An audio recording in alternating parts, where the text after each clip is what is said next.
Okay. Good afternoon, everyone. My name is Michelle May Curry, and I'm the curator on staff at the DC Commission of the Arts and Humanities. And you are tuned into the third and final juried exhibition grant workshop for our FY26 cycle. This exhibition grant line is tied to an exhibition this summer called Rip Tear Collage as Critique. Today's meeting is being recorded and it will be shared with you as well as the slides.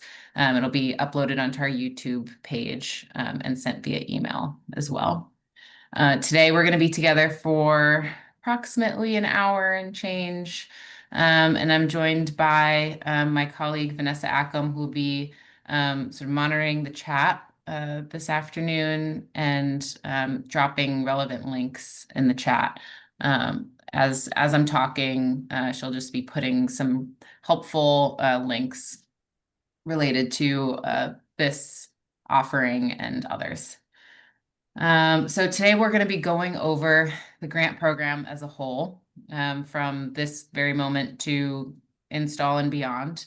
Its goals, as well as the eligibility for applicants, as well as the types of works that you can submit. And I'll say at the top of this presentation that this grant opportunity is only open to individuals and nonprofit organizations that are residents of DC or 501c3 or organizations incorporated in DC.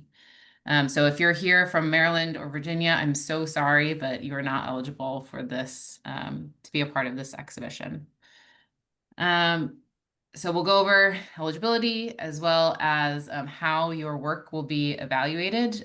This is a juried exhibition, which means that there is a jury panel that will be reviewing your work. We'll go over the mandatory documents you'll need to submit for this application and some tips for preparing the application. We'll actually do a live walkthrough of the portal so that you know what buttons to click and when. And then we'll look at some of our additional grant opportunities across CH. So I see the question in the chat, why is Maryland and Virginia excluded? Since we are the DC Commission on the Arts and Humanities, a majority, all but one of our grant lines are only eligible to DC residents. The only one that's available to non-DC residents and just residents within a 50-mile radius of DC is our Art Bank grant line, which I'm also the grant manager of. Yes, it is unfortunate, but we look to our peers at the Maryland and Virginia Arts Councils to create opportunities in their states. So I'm going to share a quick welcome video from our executive director, Aaron Myers. If you haven't met him, I would encourage you to reach out to him or say hello at an event. He's one of the friendliest people you'll meet. Hello and welcome. I'm Aaron Myers, and I'm the Executive Director for the DC Commission on the Arts and Humanities. We're excited to have you here to support you in the applications process related to our fiscal year 2026 grant programs. As a designated state art agency for the District of Columbia, our mission is to support and uplift the artists, the humanities, professionals, and creative organizations, and the work you all do in all 8 wards 52 weeks out of the year. These workshops and live chats are designed to help you navigate the grant process, provide clarity on our requests for applications, or RFAs as you know them, and ensure you have the support you need to submit a competitive application. We're here to answer your questions and share guidance. So your journey, whether it's your first time or returning applicant, is for you to be successful. So thank you for joining us. And once again, welcome. There's Aaron. I also your way these 2 links. One is to our eMuseum platform, which is the DC Commission's Art Bank collection and public art collection. It's a place where you can go see the works that we have acquired over the years, and it just gives you a reference point for the type of work that we see come across art organization. And then the second is our YouTube channel. You'll find lots and lots of helpful information related to applying to our grant lines generally. It has some helpful sort of tips for first-time applicants and preparing your visual files. So a little bit more about this juried exhibition grant line as a whole. We recognize that there are actually quite few places where artists can submit their work for display across DC. Our gallery is unique in that it is not it's not a museum, right? We're not mounting multi-month deeply researched shows. And we're not a for-profit gallery, so we're not in the business of helping artists sell their work explicitly. We're in that third space, which makes us a public art gallery, a civic art space, and we're also funded by the DC government. So one of the things that is core to our mission is that we bring together artists around topics of mass consequence, not only to the arts community, but to the DC public and the metropolitan public as a whole. So our juried exhibition grant line is one of 3 different mechanisms that we have for bringing in art into our gallery space. The first is our art bank collection. We do a yearly show related to that collection. The second is our grant line for independent curators called the Art Exhibition Grant Line. We bring in 2 shows a year into our gallery using that mechanism. And then the third is our juried exhibition grant line, which allows the curator of the commission, myself, a mechanism for curating a show around a topic that CAH has selected for that year. It's a juried grant line on purpose because we want the panel process to be core to how we bring work into our gallery space. And so this themed visual art show, we've selected panelists from across the arts landscape who have an investment in the selected topic. I kind of just covered all of this, providing opportunity, providing support and exposure, and creating exciting related programming that brings the DC public into the gallery space. You can see a picture of our empty gallery here. If you haven't been, it's over in Navy Yard, over at 200 I Street. It's our headquarters for CAH, and it's the building's lobby. And it's multifunctional as a gallery space. So this year's exhibition theme is one that I developed in consultation with our public art team. The exhibition title is Rip Tear, Collage as Critique, and it centers collage as an accessible and hyper-contemporary tool for engaging in social commentary. So collage is a medium that I've always loved personally. I've always felt called to collage. And then I'd say that we're in a really unique moment in DC arts where many DC artists would identify as being a collage artist or as having collage be a core element of their practice.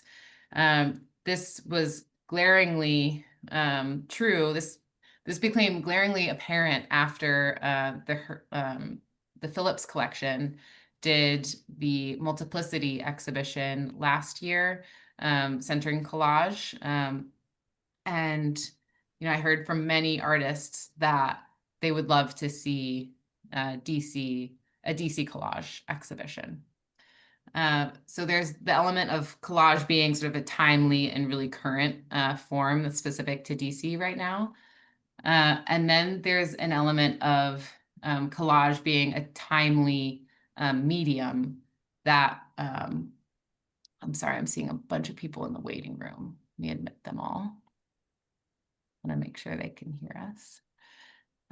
Then there's the element of collage being a really helpful tool for us in the moment that we're currently in as a district and as a nation, in a moment where it feels like our social fabric is quite torn, regardless of where you stand politically. I think we can collectively agree that there is a sense of division, of fragmentation, of a need to engage with that real tear in our social fabric right now.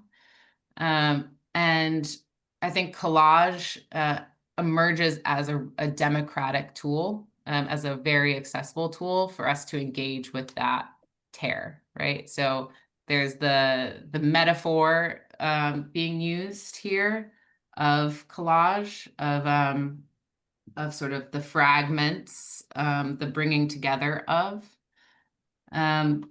There's also the visual technique that it implies, the sort of mending, the merging. And I think it also allows us to broaden our definition of collage in that way. We might immediately think about paper collage when I say collage, but I think if we think about the bringing together, the merging, the cohering aspects of collage, we quickly get into mosaic, into textile arts, quilting. Hey, We look, can hey, get look. in. This shit. I'm gonna put up. We've been in the club. We've been put up. Look, I'm put up. I'm gonna mute you. I'm so sorry. Oh, BBS. I'm at look up the shit. Hi there. I'm gonna mute you. Awesome. So we're asking artists to look at sort of the fragments that exist around them, and to make sense of those fragments by bringing them together, by reassembling them.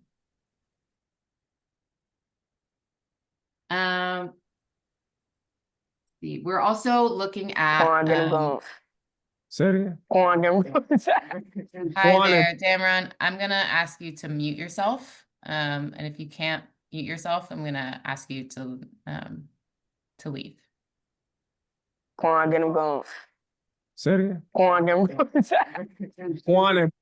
Okay, I'm gonna remove you. I'm so sorry.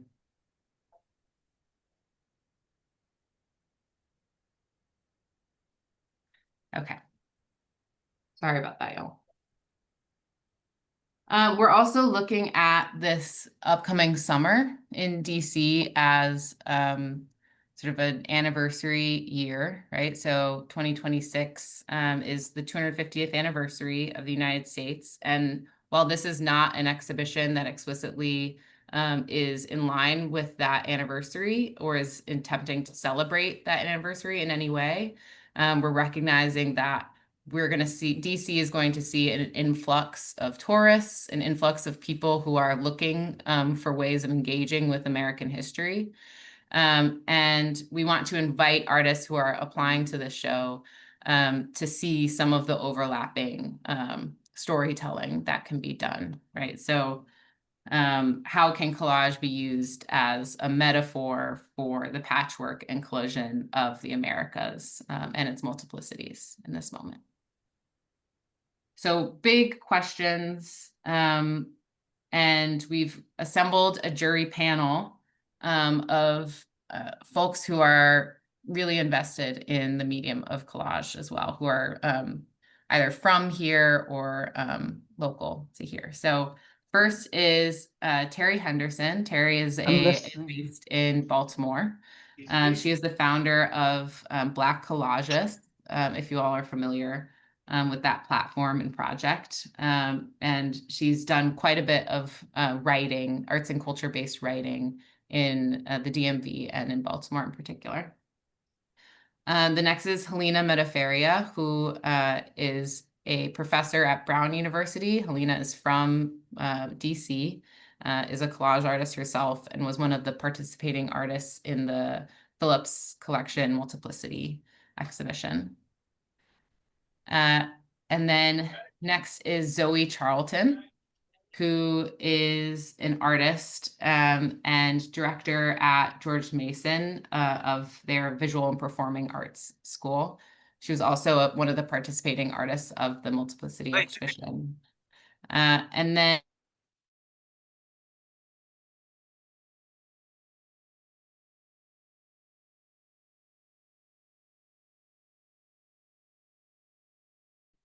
Michelle, we can't hear you. You're muted.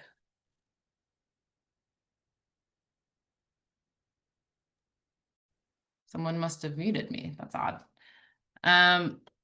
I hear some. Did you all miss much?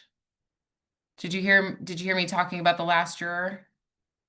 I think that was where you cut off. That was where I cut off. Do you want me to go back one? Let's see. Thank you. Okay. Did you miss me talking about Zoe Charlton, maybe?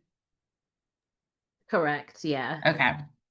Zoe Charlton is a director at George Mason University of their Visual and Performing Arts program. She's herself a collage artist or multimedia artist, and was one of the participating artists as well in the Multiplicity exhibition at the Phillips Collection. And then I'm also a juror of this grant line. So here are a few key dates related to this exhibition. So we released the RFA October 20th. It's been out for about a month now. Our deadline for submission is December 1st at 9 p.m. This is a firm deadline. We will have a jury panel process in late January, and then we have to finalize selections, take the selections up to our commissioners for a vote, and then we will notify selected grantees in early March, which means that this will allow March, April, and a good bit of May for artists to prepare the work for this exhibition. And then in June is when we install and mount this exhibition, and it runs through August 14th. So it's about a 2-month run for the show.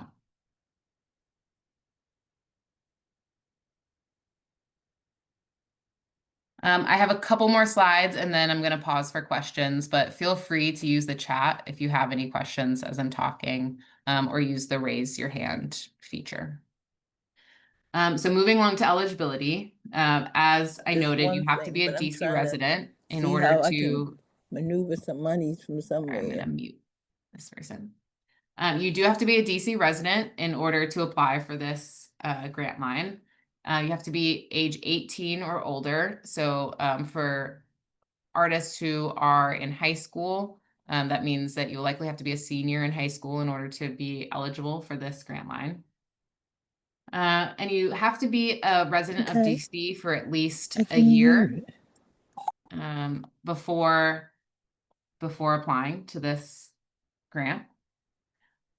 And you do have to maintain your residency in DC for the duration of the grant line. So that means that says October through September, considering that you're not going to be a grantee of ours potentially until March. You would have to maintain your residency in DC from March through the close of the exhibition. And then finally, you'll have to be in good standing with CAH, which means if you are a prior grantee of ours and you have any outstanding interim or final reports related to grants that you've received, then you are not in good standing with us, and you would not be able to apply for this grant line.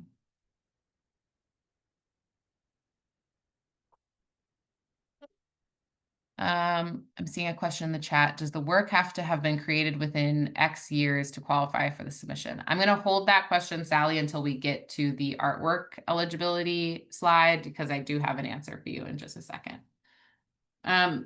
The funding amounts for this grant line vary based on how much work of yours is accepted into the show. So for one exhibited artwork, you will receive $1,000 grant. for 2 or more artworks accepted into the show, you would receive $1,500 as a grant. And then this year we are accepting site-specific installations. This is new for this grant line to award site-specific installation opportunities. And for those, you would receive $2,000 as a grant.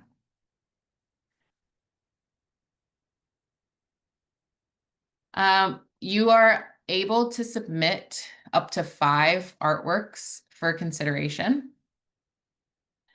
And we'll get a little bit more in depth into this on the next slide. But if you are submitting works that are meant to be a part of a series or are diptychs or triptychs, those can be considered a part of one artwork. So a work that has maybe 3 separate parts, that could be considered one artwork. A range of types of works are being considered for this exhibition. Again, so traditional collage is, of course, welcome, but we also want artists to get excited about the range of media and art forms that could fall under the umbrella of collage. So that you might think of assemblage, bricolage, some forms of ceramics, photography, cyanotype, quilting, textile arts, some forms of video editing. You could consider a type of collage work. We want artists to think as broadly as they would like to about and challenge us to understand their work within the umbrella of collage.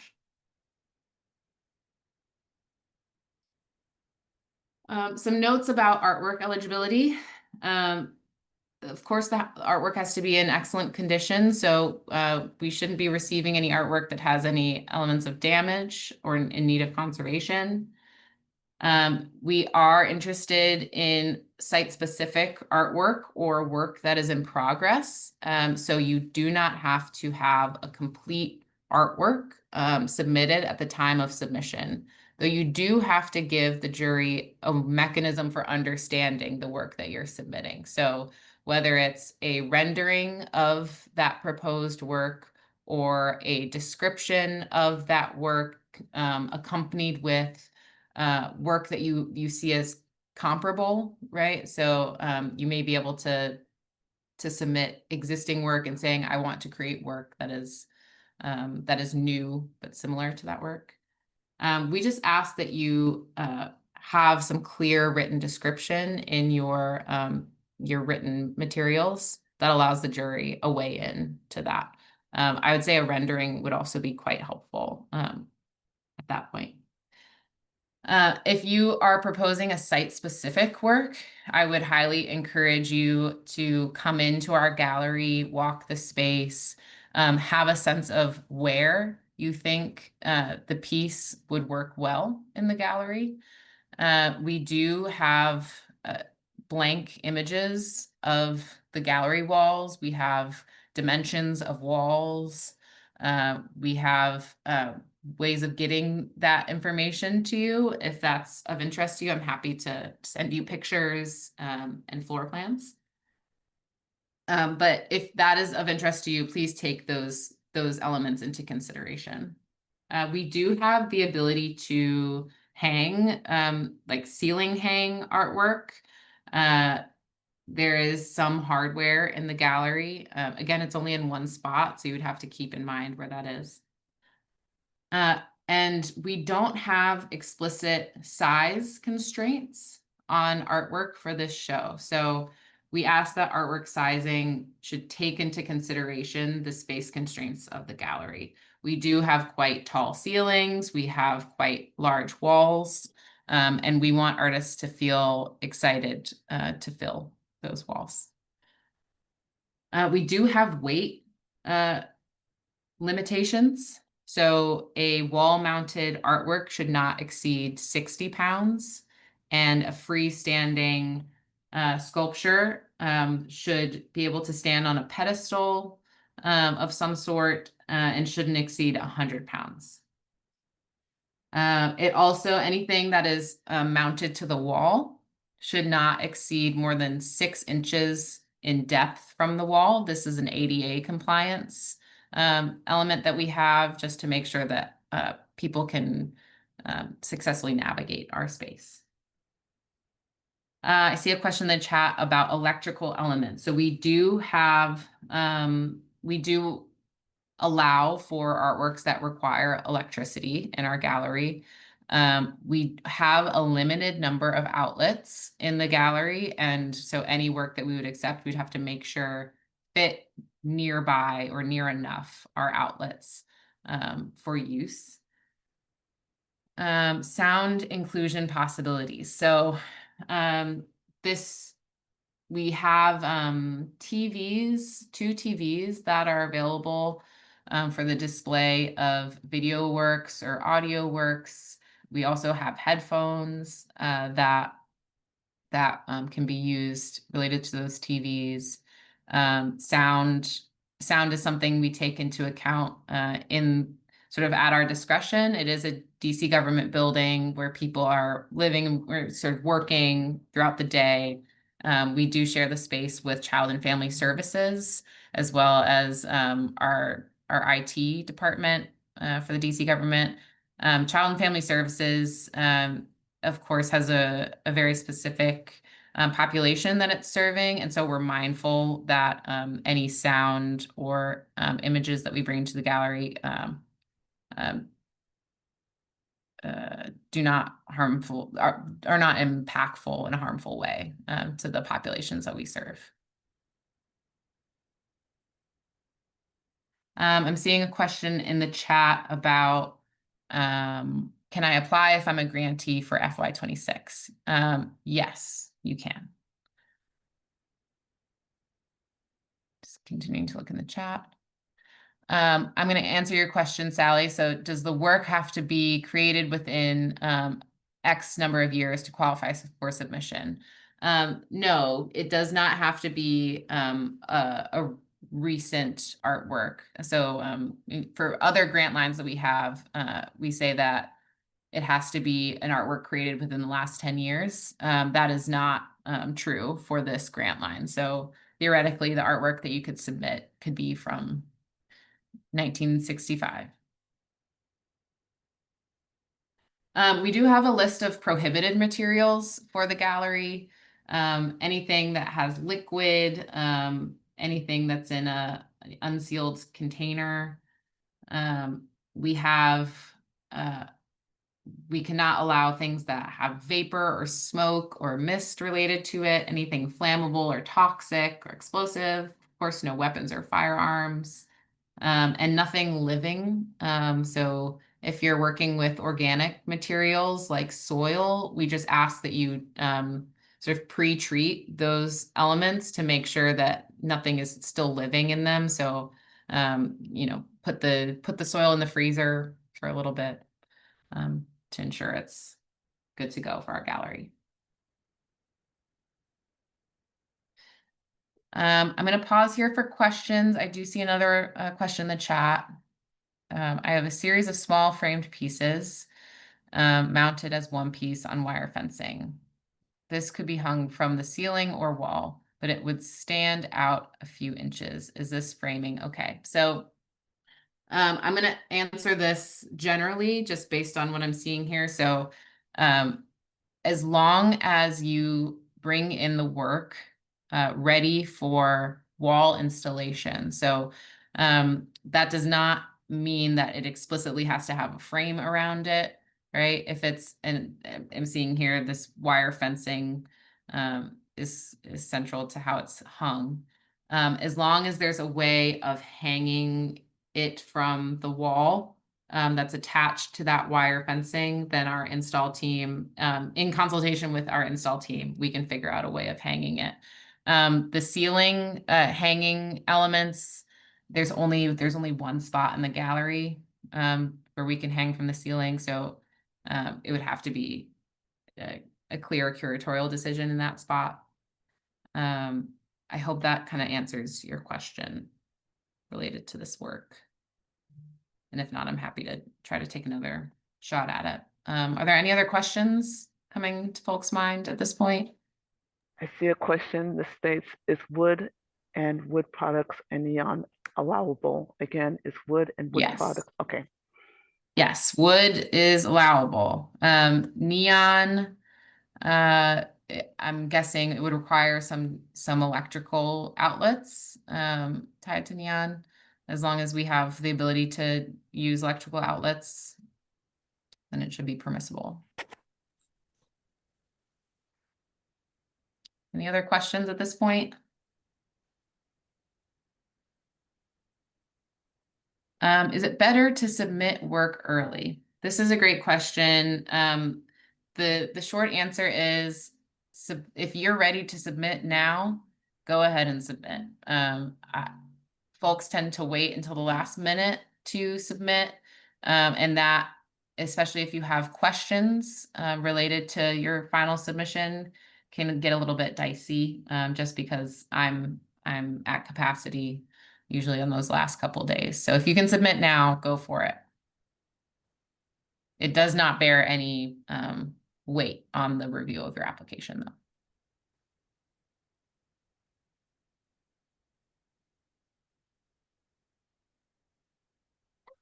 So I'm going to briefly discuss the different phases of this process, of the jury panel process. So after you submit your application, the jury panel will review and evaluate each application based on the selection criteria we'll go over in just a second.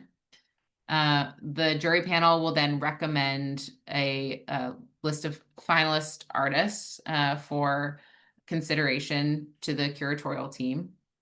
The staff will then look at those recommendations, and based on the curatorial needs of our space, and how many works we can fit in our space, the budget, allowed budget, we'll then make final determinations.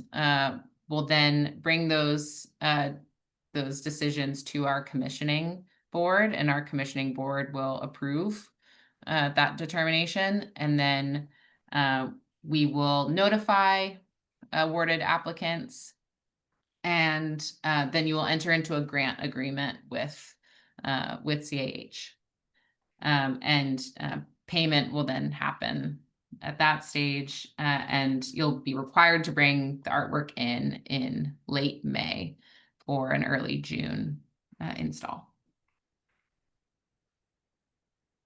There's 3 criteria that the jury will use to review your work. The first 2 are evenly weighted. Is the work conceptually and aesthetically strong? So is it visually stimulating? Is it technically skillful in its artistry? Is it inventive? And that's weighted evenly with the theme of the show. So does the work itself align with the call for artwork?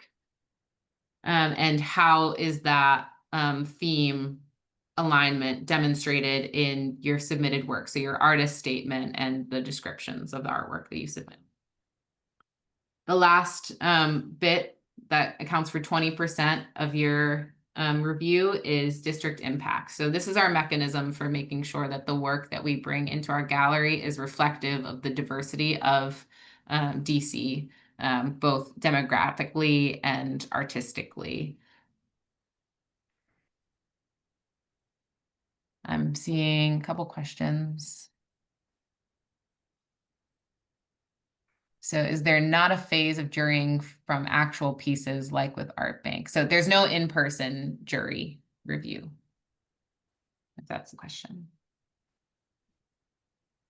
So there are a number of mandatory documents related to this grant application. They're very straightforward documents. The first is an artist statement. That's a maximum of 300 words. That you will use to describe your art practice, as well as describe the works that you've submitted for this opportunity.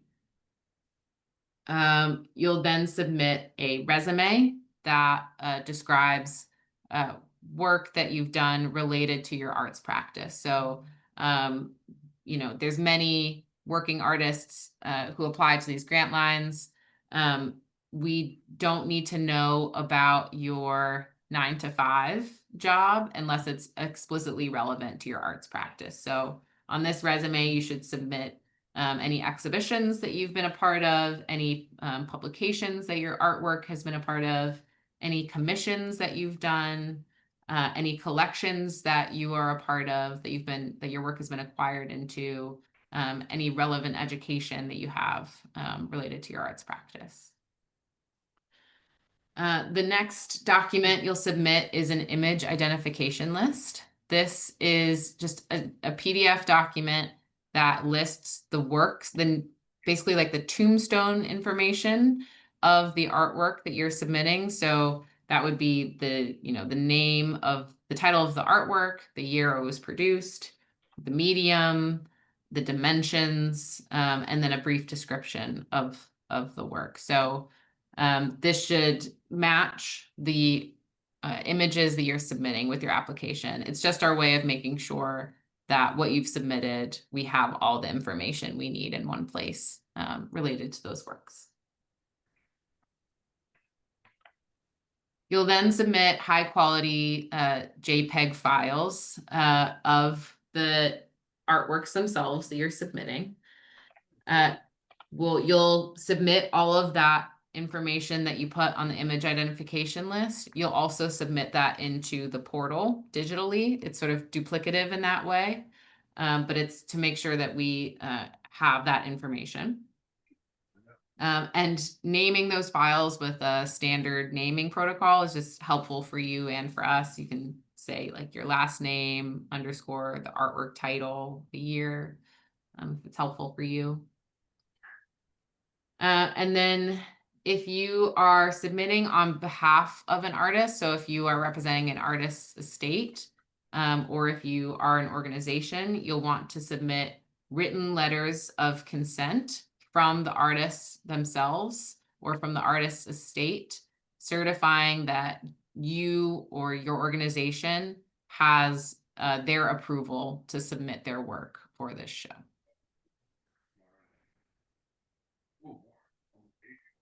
There are a handful of what we call compliance documents related to this application. If you've applied to any CAH grant line before, these will be familiar to you. If you've applied to any DC government related grants, these will be familiar to you. The first is a certificate of clean hands. This is a document that you can get through the Office of Tax and Revenue. I've linked the website here, and Vanessa's also going to drop it in the chat.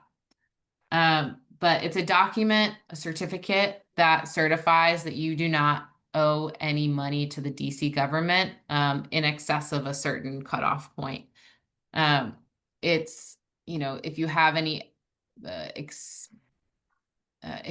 parking tickets, or if you have any unpaid taxes to the DC government, you will not be compliant with our certificate, with the certificate of clean hands process, up to a certain amount of money. The reasoning behind the clean hand certificate is that the DC government does not want to give any money to somebody that owes them money. It's standard across all DC government grant lines, but we recognize that for our artist community, that obtaining a clean hands can be difficult, right? Some artists are in a position where money is tight. Many artists are, in fact. If you are someone who is unsure of if you will be compliant with this process, there are ways of working with the Office of Tax and Revenue to obtain a provisionary certificate of clean hands that would allow you to apply for this grant line. If you fall in that category, I'm happy to work with you. There's a statement of certification. This is a form that's unique to CAH. It's basically just a document saying that you agree to CAH's grant making terms and conditions. You just fill it out and sign it and date it at the bottom and upload it with your application. You'll submit a proof of residency. This can be a government issued ID in the form of a driver's license or state issued ID. If you don't have one of those ID forms, you can also submit 2 forms of documentation that show that you live in DC. Sorry, I just messed up my view over here. Okay, I want to make sure I can see the chat. So that could be things like your lease agreement, your utility bills related to where you live. We'll also ask you to submit a W-9 form. This is the standard W-9. You can find it in the chat. Vanessa's already dropped in the chat there. We just ask you to sign and date that and return it to us.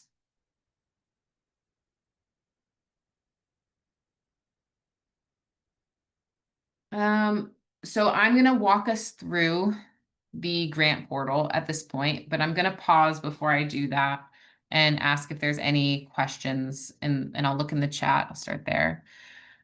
For someone self-taught, unpublished, applying for a grant for the first time, what would you recommend submitting for an artist resume? This is a great question. If you are someone who is just starting your arts practice, and you'd like to submit sort of a statement, an emerging artist statement as part of your resume instead of a resume, I think that would be suitable. Again, it's sort of what you want to convey to the jury panel so that they get a sense of how seriously you take your artist practice. So if you're still at that point where you're gaining opportunities, you can also describe, some of the opportunities that you're hoping to get. Just any starting point to have the jury understand you as an artist.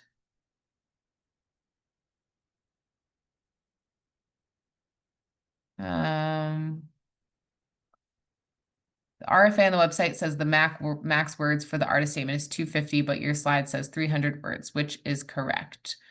I don't think that there is a word limit on the actual application. I don't think it will cut you off at 250. I can confirm that and get back to you. Sally, thanks for catching that.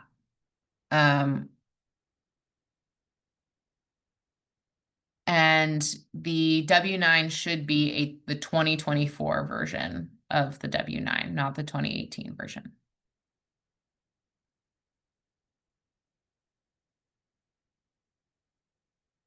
Any other questions before I move into a demonstration in the portal?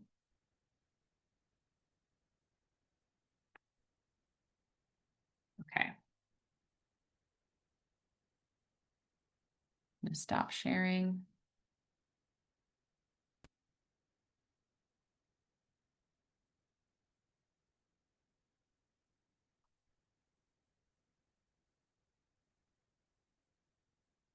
Switch our screens over here.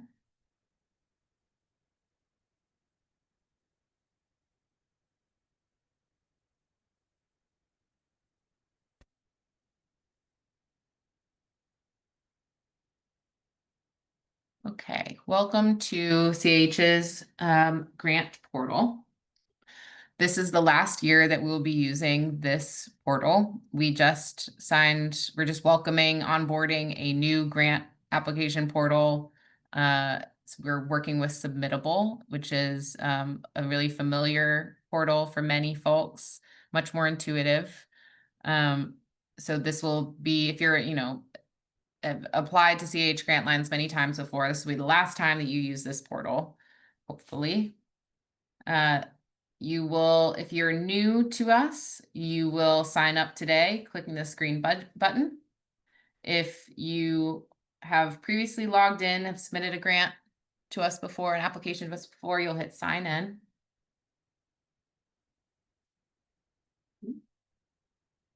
in.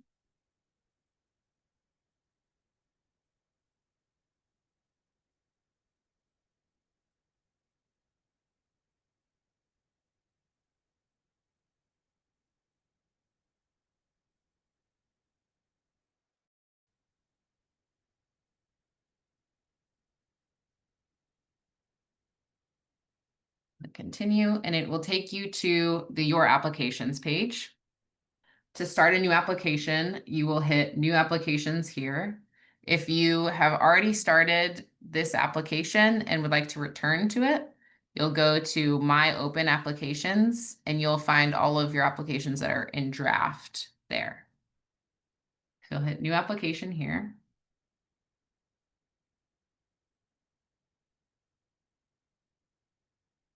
And you'll see the Juried Exhibition grant line at the bottom. It'll pop up a little description.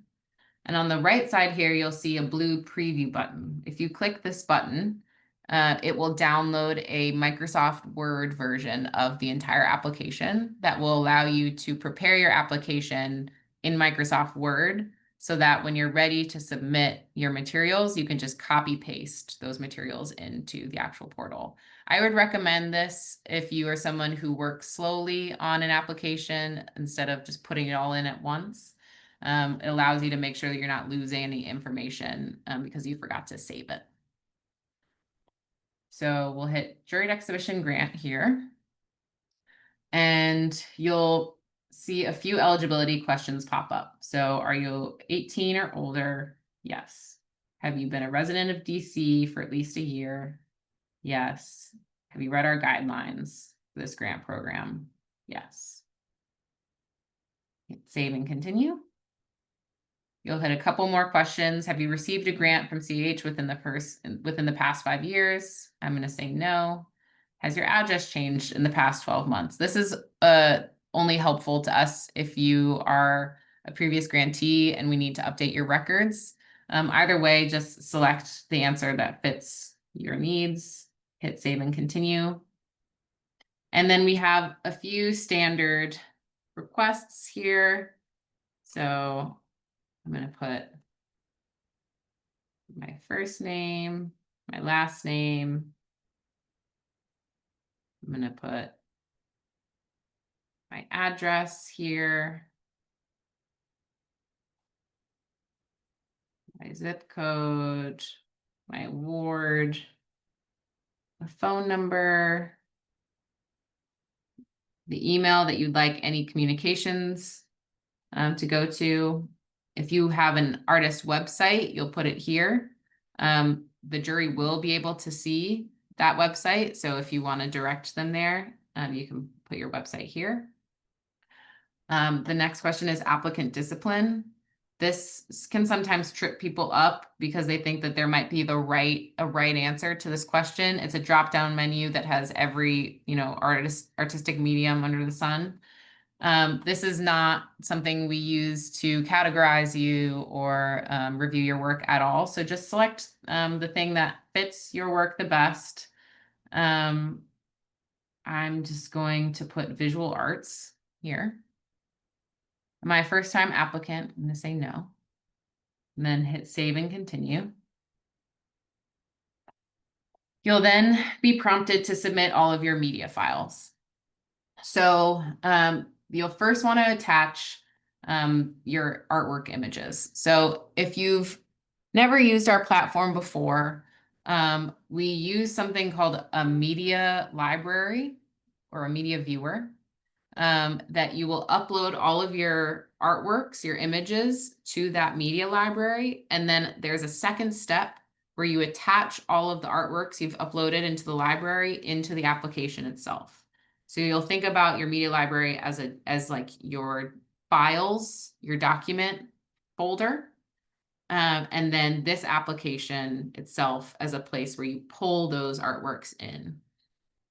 So it's a two-step process. You'll hit this attach media from library, and you'll see a secondary window popping up here.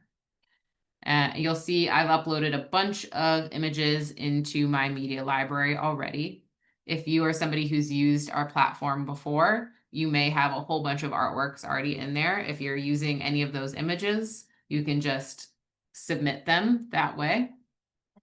And you can submit them from your library by just clicking the blue linked title underneath. So as soon as I click that blue title, it automatically populates into my library here and into my application here. If you'd like to upload new artwork into your media library, you'll hit this orange upload new media file. And it will take you to a place where you can choose a file from your media library. So I'm going to go to my pictures and just select, I'm going to select my headshot once again, open it here, and then hit submit.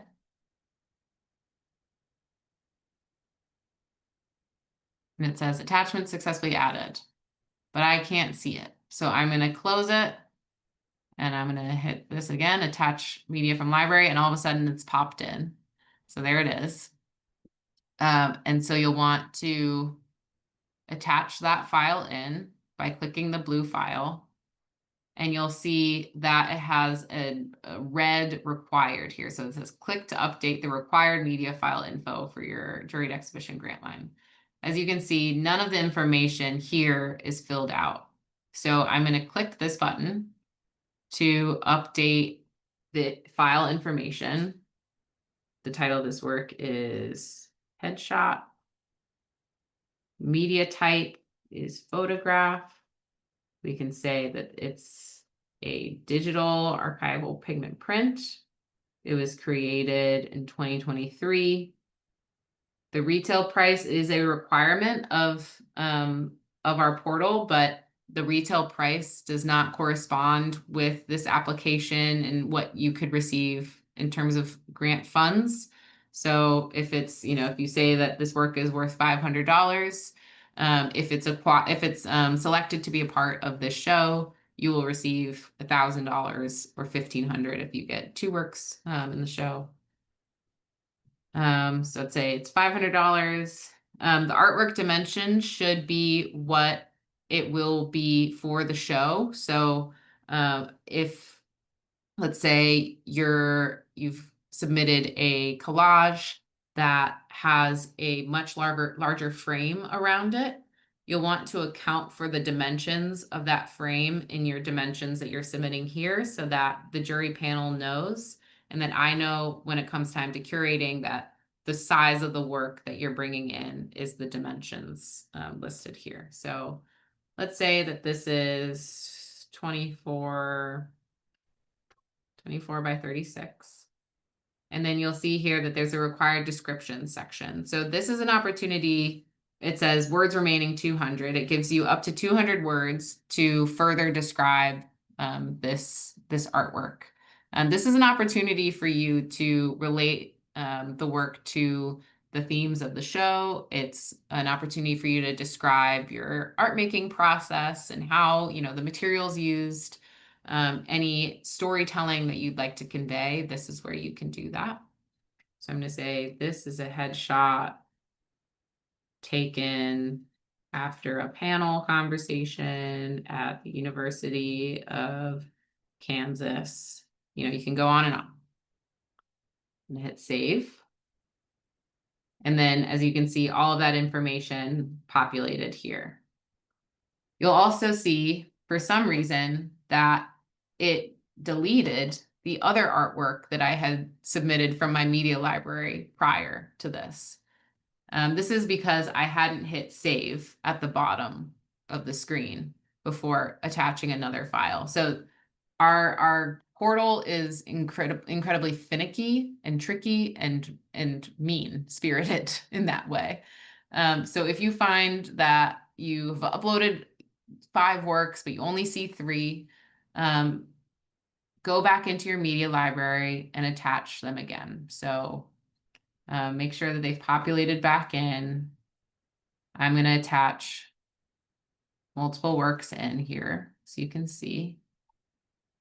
So I've just populated in all this information. and they all have green required colors here, which tells you that all of the information underneath has been populated correctly. You'll then get to the point to upload all of your additional mandatory documents. So this is where you'll submit your artist statement, your resume, your image identification list, all of the relevant compliance documents. You'll submit those documents here. And we ask that you submit PDFs of all of these instead of Word documents. Because it allows our jury panel to open the document within the portal itself, rather than them being automatically downloaded onto their computer. It's just easy. It's an easier functional experience for the jury. So please submit only PDFs. I'm just putting in a bunch of dummy documents here. You can see. Let's get to the final stage.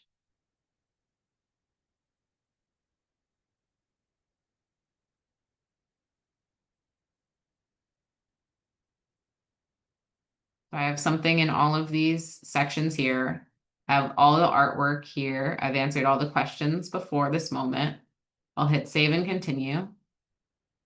And it says, I can submit my application. If you don't have this green submit application button here and you have some type of error at the top that says, you know, you're missing information, you have missed something in the application process, and you'll need to go back into the other parts of the application and identify the missing required thing. If you're down to the wire and you're really having trouble finding that missing thing, this can happen sometimes. Send me an email, and I will try to identify what that thing is for you.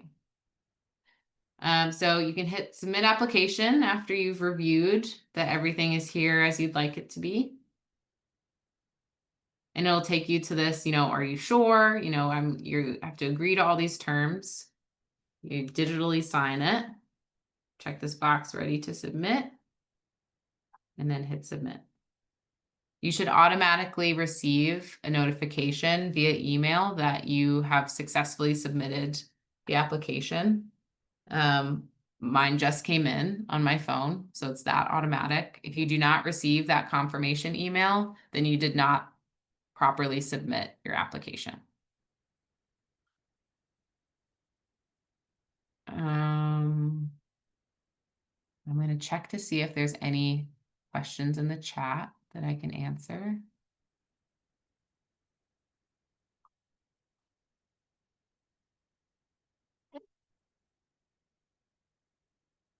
Is this the same portal we use for the artist grant? Yes.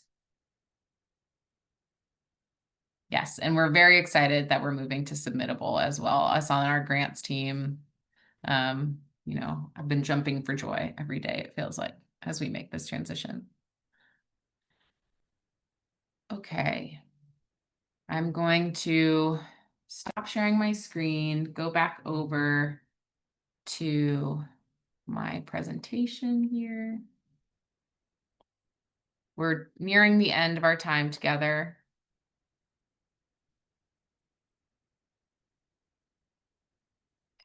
I just want to highlight again that applications need to be submitted online through this portal by Monday, December 1st at 9 p.m.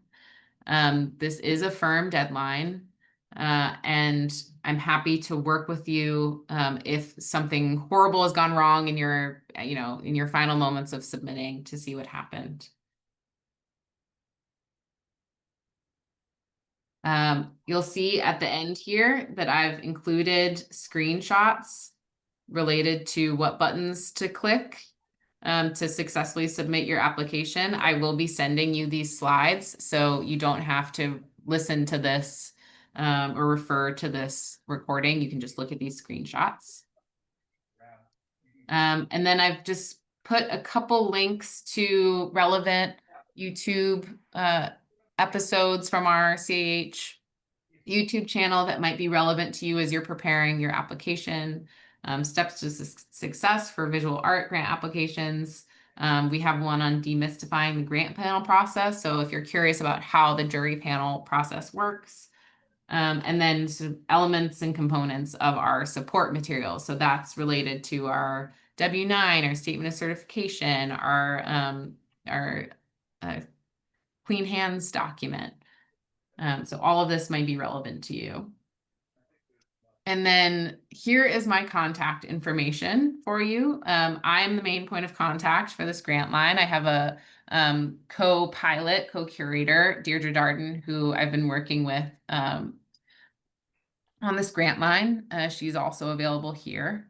And then if you have any needs related to accessibility, we do have an accessibility coordinator, Jenna Kriegel, who can be reached at this accessibility email here.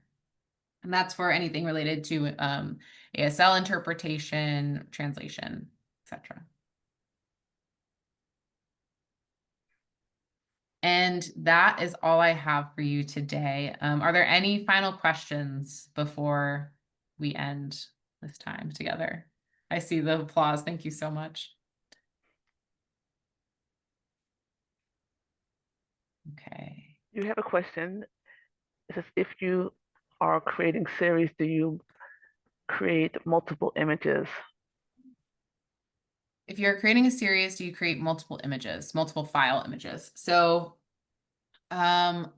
if you need to submit individual JPEG images for that work in a series, you'll want to say in your image identification list or in the title of the artwork file or in the description in some way that it is a part of a series or a part of a triptych that is meant to be shown together. Just make it as easy as possible for the jury to understand what you're submitting. You can submit them all within one image, right? Like create a composite image that shows all of the works, or you could submit them separately as separate JPEGs. Either works. How closely does the proposed concept need to be in the final piece? So I think this is something that if we select you for the exhibition, that I would end up working with you as you're working between sort of March and May to make sure that what you've produced is still in line with what you've proposed. But I'm sort of happy to, I think it's an interpersonal, personal process when you're submitting something based on a proposed project. So it's hard to make a clear determination right now. Oh, I appreciate the compliment in the chat. It's hard to get all this information out clearly. It's all very technical stuff, and some might say boring stuff, but it's helpful. It's good, important stuff too. Okay. I am available to chat with folks if they have additional questions after this. Please send me an email, give me a call. I am going to send a follow-up email with all of this information for you, including links to this slideshow, a recording of this conversation, and then all of the relevant links that are put in the chat, I'll also have in my email to you. I want to thank you so much for a little chunk of your afternoon. Good luck in preparation of your application. I'm really excited about this exhibition, and I hope you are too. And I hope to see you soon. I'm just checking the chat. Thank you so much. Okay, take care, everyone. Be safe. It's good to see some familiar faces here. Hi, Miss Bevadine.